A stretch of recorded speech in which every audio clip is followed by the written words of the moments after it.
प्यारे दोस्तों, एक भाई जिनका नाम अशरफ है वो कहते हैं कि मैं हर जुम्मे को सुबह फजर की नमाज के बाद अपने वालिद साहब की कब्र पर जाता था, फातिहा खानी करता था और वहीं से अपनी दुकान पर चला जाता था क्योंकि मैं एक दुकानदार हूँ। एक बार कब्रिस्तान में कदम रखते ही एक महक ने मेरा इस्तकबाल किया।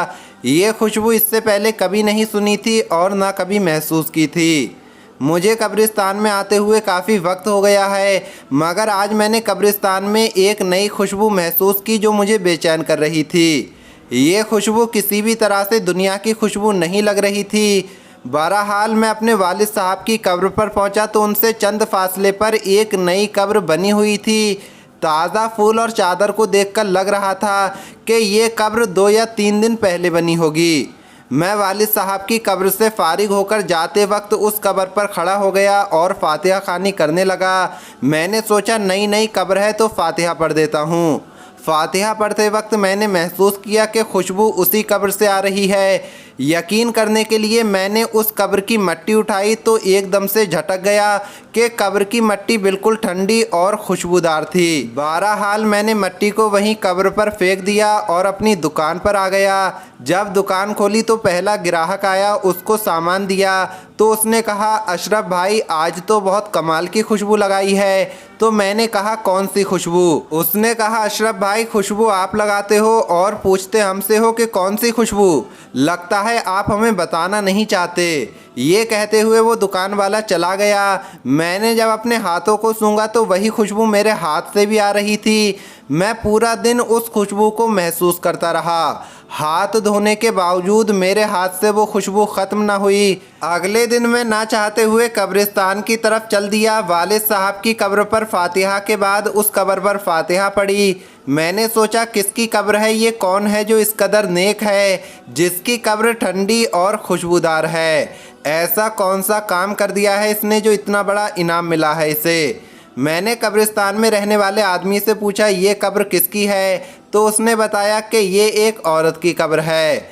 अगला दिन इतवार का था। मैंने फजर की नमाज़ पढ़ी और कब्रिस्तान की तरफ चल दिया। कब्रिस्तान में दाखिल हुआ तो क्या देखता हूँ, उसी औरत की कब्र पर एक आदमी कुरान पढ़ रहा है। मैं वालिद साहब की कब्र पर फातिहा पढ़ने लगा।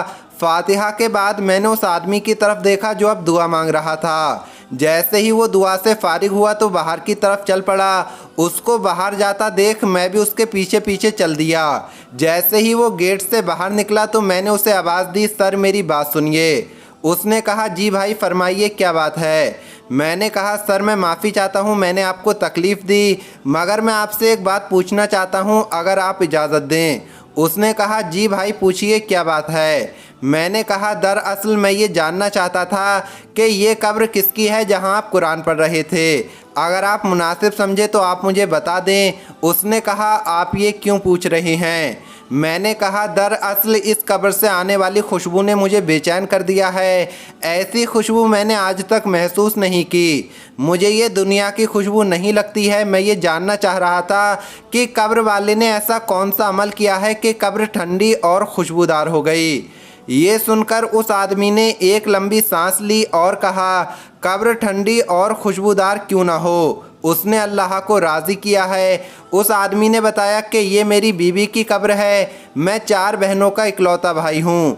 मेरी बहनों और माँ को मेरा सेहरा देखने का बहुत शौक़ था। मुझे सरकारी नौकरी मिलते ही उन्होंने चांद जैसी दुल्हन की तलाश शुरू कर दी और कई दिनों में लड़की की तलाश का काम मुकम्मल हो गया। मैंने उन्हें समझाया कि मैं शादी नहीं कर सकता, लेकिन वो नहीं माने और माँ और बहनों ने अपने अरमान दिल खोलकर पूरे कर लिए। शादी की पहली रात मैंने घूंघट उठाने से पहले अपनी पग को यानी अपनी पगड़ी को बीवी के कदमों में रखते हुए उसे साफ साफ अल्फाज में ये बता दिया कि मुझे माफ़ कर दो, मैं आपके हक़ अदा नहीं कर सकता, मुझे माफ़ कर दो। ये सुनकर बीवी ने मेरी पगड़ी मेरे सर पर रखते हुए कहा, आप जैसे भी हैं मेरे शौहर हैं, मेरा नसीब है, अब मुझे आपके साथ ही रहना है। उस दिन के बाद उस अल्लाह की बंदी ने मेरे साथ 3 साल गुजारे। मेरे घर वालों की हर बात बर्दाश्त की, बांझ होने के ताने सुने मगर मेरा पर्दा रखा।